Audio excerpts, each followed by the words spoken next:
Bonjour, aujourd'hui, regardez-nous danser, le tome 2 de la fresque romanesque de l'autrice franco-marocaine Leila Slimani. Elle la consacre à l'histoire récente du Maroc. Alors, il n'est pas indispensable d'avoir lu le tome 1, même si c'est très dommage pour lire ce récit, puisque nombre de repères sont donnés pour qu'on puisse plonger directement dans l'histoire qui commence ici en 1968 pour s'achever vers 1975. Alors, nous sommes là en présence d'un récit dont l'intérêt est de parler du colonialisme, et en l'occurrence du post-colonialisme, ici ses conséquences, du point de vue décalé et peut-être le plus juste de ceux qui l'ont vécu de l'intérieur, à savoir les Marocains, les Marocaines, les Français qui sont restés, et puis ceux qui sont nés du métissage entre Français et Marocains.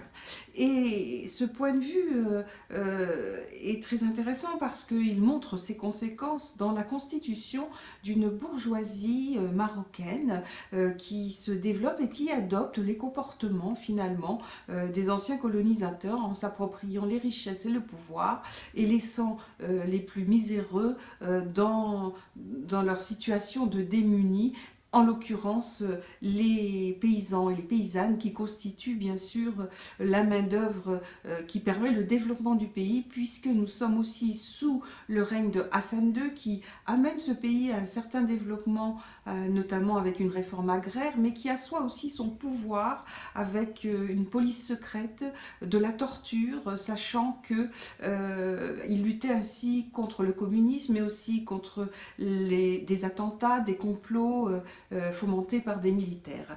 Alors tout ce contexte finalement nous est donné pour montrer que le colonialisme laisse franchement des traces, et puis en même temps il y a une ligne de force très intéressante dans ce roman qui fourmille de personnages, on ne va pas tous les détailler, masculins, féminins, tous sont très dessinés et incarnent des réalités de l'époque.